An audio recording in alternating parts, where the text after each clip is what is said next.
আমেরিকার চাওয়াটা একেবারে স্পষ্ট। তারা একেবারে গভীরভাবে চাচ্ছে আয়াতুল্লাহ খামেনিকে ইরানের শাসনভার থেকে সরিয়ে দেওয়া। যেভাবে মাদুরোকে সরিয়ে দিয়েছে ভেনেজুয়েলার শাসনভার থেকে, সেইভাবেই যদি আয়াতুল্লাহ খামেনিকে সরিয়ে দেওয়া যায় ইরানের শাসনকার্য থেকে, তাহলে কিন্তু একেবারে পুরো ইরান আর প্রতিরোধ করতে পারবে না। ইরান আমেরিকার পদদলিত বা ইসরায়েলের পদদলিত হয়ে যাবে।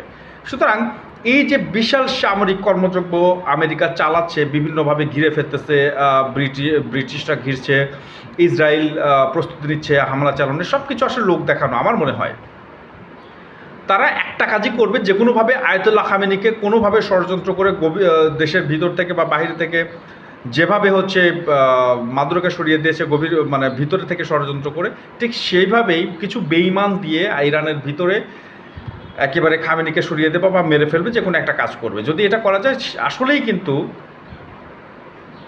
আমেরিকার পদদলিত হয়ে যাবে ইরান, এবং মধ্যপ্রাচ্যে আমেরিকার কোনো আমেরিকার এগেনিস্টে কোনো ধরনের প্রতিরোধ সক্ষমতা কোনো দেশের থাকবে না।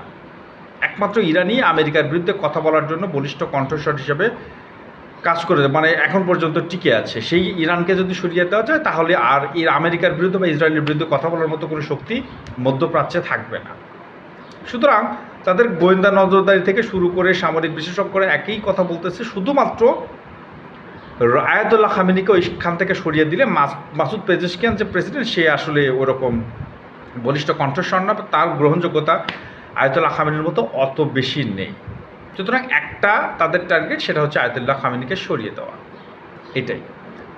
ভালো লাগলে অবশ্যই সাবস্ক্রাইব করে পাশে থাকবেন। ধন্যবাদ।